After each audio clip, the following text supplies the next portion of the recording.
Rain falls in sheets across the darkened capital. Blackout curtains block what little light might escape from windows. In the distance, the muffled rumble of artillery grows closer, a constant reminder that the German Wehrmacht is now less than 50 miles from the heart of the Soviet Union. The room is heavy with tobacco smoke. Maps cover every wall, marked with the terrifying red arrows of German advancement. Joseph Stalin stands motionless before the largest map, his pipe unlit in his hand. For hours he has been staring at the same spot, Moscow, now encircled by enemy positions. The clock on the wall reads 2:17 a.m. when the door opens without a knock. Marshal Georgy Zhukov enters, his face etched with exhaustion, and something else, fear. He carries a folder of reconnaissance reports that will confirm what everyone in the room has been dreading. What happens next will not only determine the fate of Moscow, but reshape the entire Eastern Front. The words exchanged in this room, in the early hours of October 16, 1941, have been buried in Soviet archives for decades, sanitized in official histories, and distorted by Cold War propaganda. But the truth reveals a moment of unprecedented crisis that nearly broke the Soviet Union, and the shocking transformation it triggered in its most ruthless leader. This is the story of what Stalin really said when he learned the Germans were at Moscow's gates, and how his reaction changed the course of World War II. The air in Stalin's office is thick with tension. Outside, Moscow is a city preparing for possible occupation. Government archives are being burned, factory equipment dismantled for evacuation, and rumors swirl about surrender. The Soviet leadership is grappling with a reality that seemed impossible just months ago. When Operation Barbarossa launched on June 22, 1941, Stalin had refused to believe Hitler would betray their non-aggression pact. The initial German advance had been devastating, over 3 million Soviet soldiers captured in the first 5 months. Now, Army Group Center is executing Operation Typhoon, the final push to capture Moscow before the brutal Russian winter. Stalin turns from the map as Zhukov approaches. His expression is unreadable, but those who know him recognize the subtle signs of his mounting fury. The slight twitch in his left eye, the way his fingers clench and unclench around his pipe. "Report," Stalin says, his voice barely above a whisper. Zhukov places the folder on the table. The Germans have broken through at Mojaisk. Their Panzer divisions are advancing along 3 axes. At their current rate, they could be at the city outskirts within 48 hours. The room falls silent. The other commanders present, Budyonny, Voroshilov, Timoshenko, exchange glances. None dare speak. Stalin walks slowly to the window, looking out over the darkened city. For 3 minutes, he says nothing. The silence is more terrifying than any outburst could be. When he finally turns back to the room, his face has changed. The mask of certainty has been replaced by something raw, something human beneath the dictator's facade. "You all think Moscow will fall," he says, not as a question, but as a statement of fact. "You think I will abandon the capital, like Napoleon abandoned Moscow." He walks to the table and spreads out the reconnaissance photographs. They show German armor advancing through the autumn mud, infantry columns stretching to the horizon. "They are 50 kilometers from here," Stalin says, his voice gaining strength. 50 kilometers. And you want me to run? He looks directly at Zhukov. "What is the real situation? Not what you think I want to hear. The truth."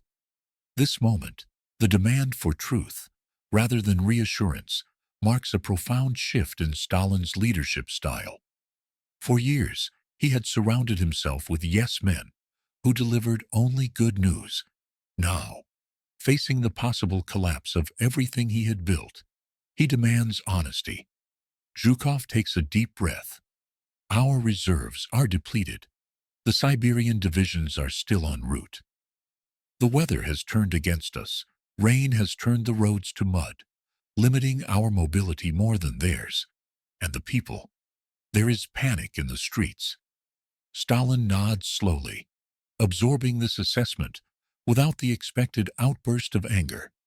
Instead, he asks a question that shocks everyone present. What would you do in my position? The question hangs in the air.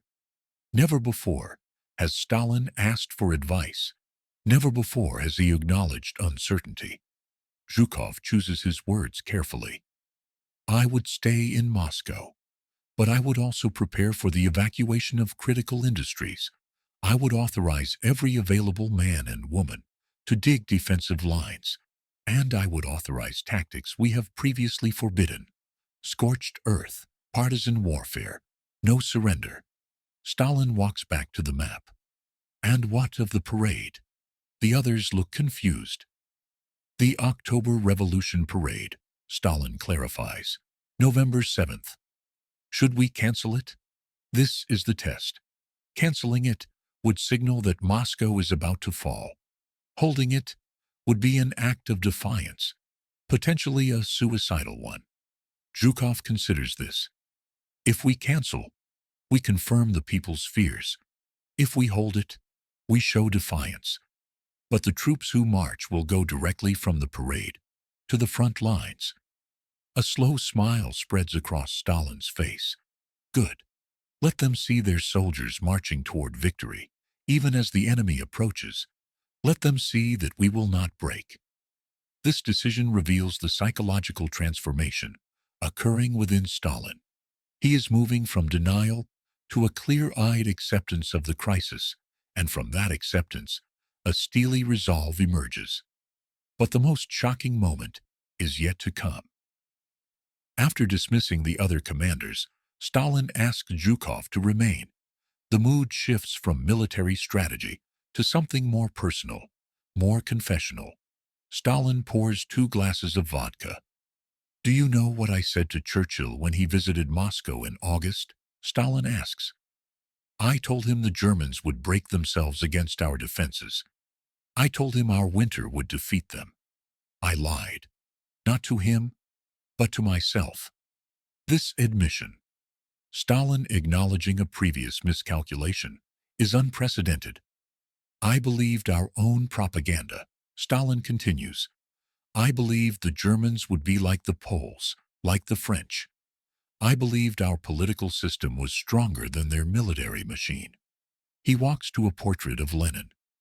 Lenin once said that the capitalist powers would sell us the rope with which we would hang them. Instead, we sold them the raw materials they used to build the tanks that now roll toward Moscow. Stalin turns back to Zhukov, his eyes dark with emotion. I have made mistakes, terrible mistakes. The purges of the Army Officer Corps, killing our best commanders because I feared their loyalty. Ignoring the intelligence reports, refusing to allow defensive preparations in time. Zhukov remains silent, stunned. Now, Stalin says, his voice dropping to a whisper. We pay the price for my mistakes. The people pay the price. He walks to the window again.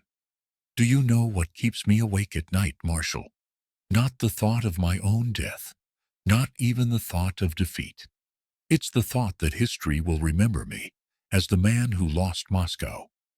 This moment of vulnerability, the dictator admitting fear of historical judgment, reveals the complex psychology of a man who has shaped millions of lives. But we will not lose Moscow, Stalin says, his voice regaining its familiar strength.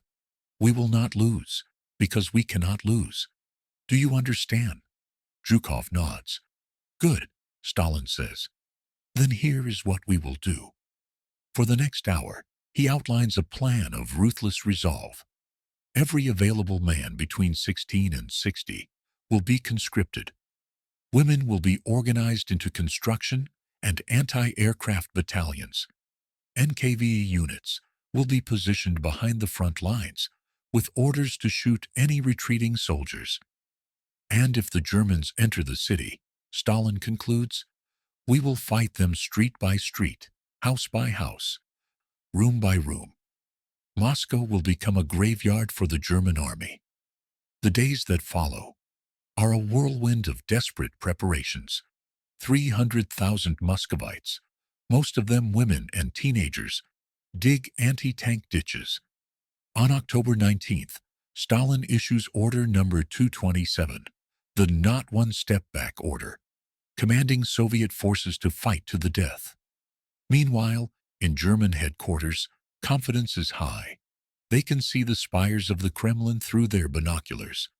What they don't appreciate is how the Soviet strategy has changed, or that the Siberian divisions, equipped for winter, are beginning to arrive.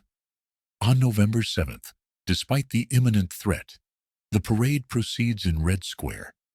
Stalin stands on the podium as snow falls, watching divisions of soldiers march directly to the front lines.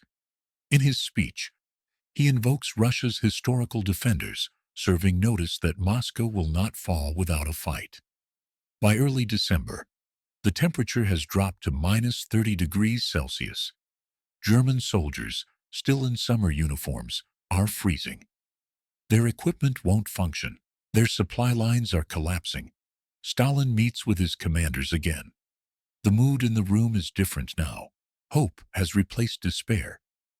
The time has come, Stalin says simply. Begin the counteroffensive. On December 5, 1941, the Soviet Union launches its massive counterattack. The Siberian divisions, perfectly adapted to the winter conditions, spearhead the assault. Within days, the German advance has not just been stopped, but reversed. By January 1942, German forces have been pushed back 100 to 150 kilometers from Moscow. The threat has ended, but at a tremendous cost. Over 926,000 Soviet casualties. Stalin stands before the same map, where he had received the devastating news weeks earlier. He meets with Zhukov, the confident dictator once more. But something has changed. The victory at Moscow was not mine, Stalin says to Zhukov. It was yours. It was the people's. I merely gave you the authority to do what was necessary. He adds, from now on, I expect the truth from my commanders, not propaganda. We can no longer afford the luxury of delusion. This directive would reshape Soviet command for the remainder of the war. The files from those critical days remain partially classified, sanitized of the most revealing details. What we know comes from memoirs published after his death. Zhukov himself wrote, in those desperate days, I saw a different Stalin.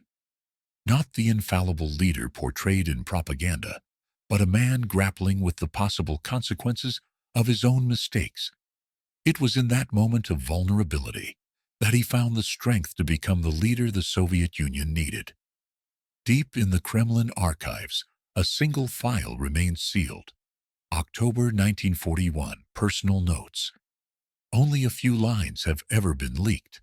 One entry, dated October 16th, reads, I have led my people to the brink of destruction. History will not forgive me if Moscow falls, but history will not have the chance to judge me if we do not survive. Another from November 7th, the day of the parade, states, today I watched boys march to their deaths and gave the order myself.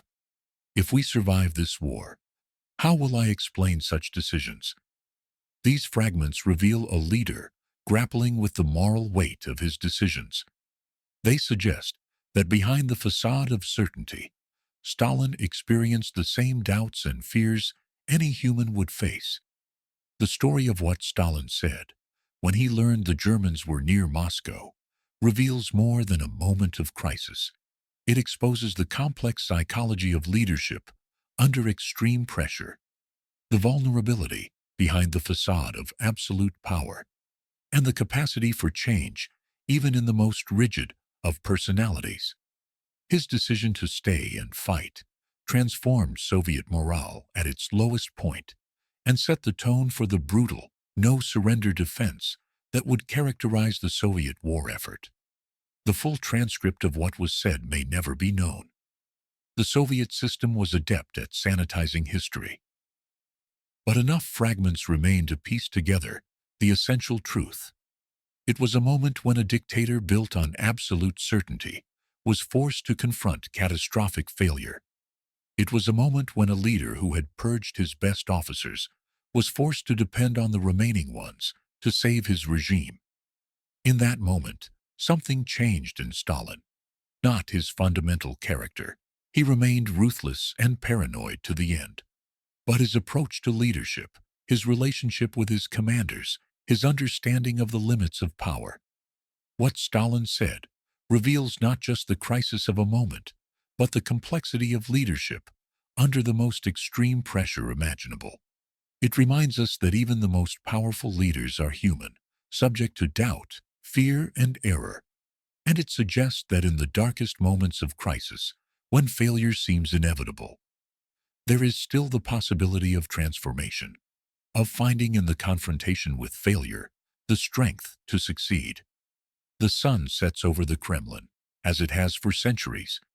The ghosts of those who made decisions in those desperate days of October and November 1941 are long gone, but their legacy remains. The full truth of what was said in that room may never be known, but the impact of those words changed the course of World War II and shaped the future of the 20th century. And that, perhaps, is truth enough. History's most pivotal moments often hinge on private conversations in closed rooms, where leaders confront the gap between their expectations and reality. If you want to understand how power really works, look not at the public proclamations, but at the private admissions that change everything.